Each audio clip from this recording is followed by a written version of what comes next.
Do you know what the three most important numbers in business are? Well, this video will tell you exactly what they are. In previous videos, we've talked about the three ways in which to grow a business. And when you break it all down, there's basically just three simple ways. Now, the first way is what we're talking about here, which is number one, acquiring more customers.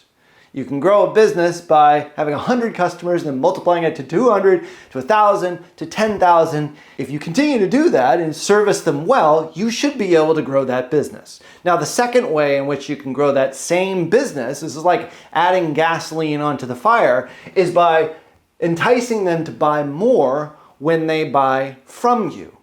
And the third way is to have them buy more frequently when they actually do buy from you.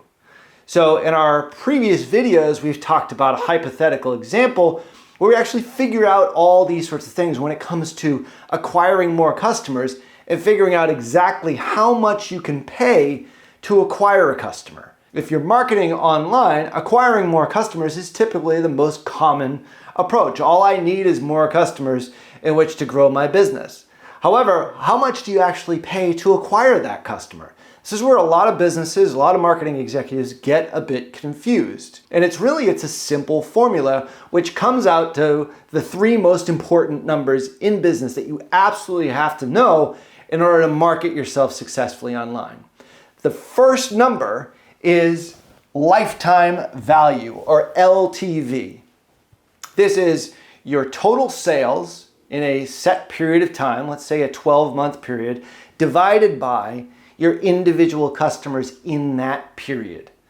So it's fairly easy for businesses to figure this out, just going into your CRM, not multiplying by a multiple of the same customers. That's a whole different example, but just taking all your individual customers, making sure there's no duplicates in there, and multiplying it by your actual gross revenue for the previous year. You can do that for three months, you can do that for 6 months, you can do it for 9 months. Most business owners tend to settle on a 12-month period to get to that number. So that is the number one most important number that you need to know in business. The second most important number is your actual cost to acquire a customer.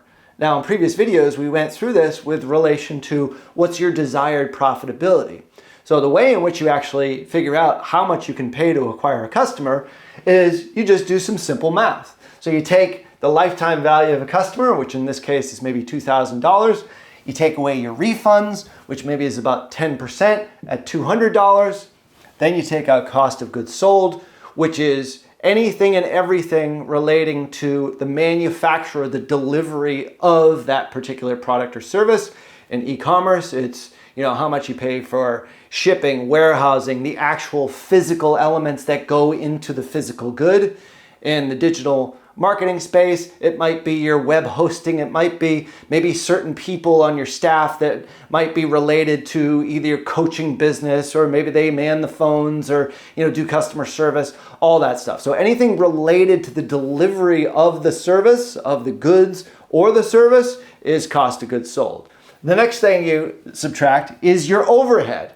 Now, this might be your legal fees, maybe your bookkeeper. This can be your staff, your overhead, people that are on staff, maybe your secretary, your administrative assistant, maybe some of your other staff members that maybe do website development. Whatever it happens to be, that's all bundled under either selling general administrative, which is often the case, or what it's called, but in most cases just called overhead. Last but not least, one of the most important, if not the second and or third most important number, is your cost to acquire a customer. Now, cost to acquire a customer is an inverse relationship to what you want as your desired profitability. And go back to other videos that we've shot here to determine what that cost to acquire a customer is.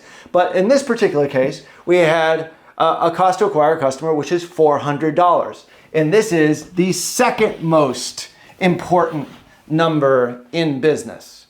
Now, when you subtract all of these numbers out of your lifetime value, what you get is what we discussed before, the most important, or really the purpose of business, and no business can survive without it, Even charities that we work for in our agency, they still have a profitability goal each and every year. It doesn't matter what your business is, you have to have more money at the end of the day than when you first started. And that number is the most important, probably number of all in business, which is your profit. In this case is $400.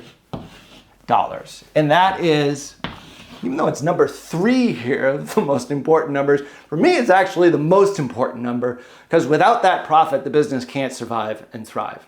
So hopefully that's a good example of exactly what numbers you should be focusing in on as a business owner or a marketing executive: your lifetime customer value, your cost to acquire a customer, and last but not least, your actual profit. And this can be done through as a percentage of any of these individual numbers or through the raw numbers themselves. However you do it and however you figure it out, this is the basis for all online marketing. And when we get into how to acquire real customers from digital marketing and from online marketing, you're going to have to refer back to this number quite a bit to determine exactly how much you can pay to acquire a customer, what your desired profitability is, and ultimately how to enhance your overall lifetime value per customer. So if you have any additional questions, comments, or concerns or confessions, leave those in the comments below. Would love to know what you think and how we can help you continue to scale and grow your business.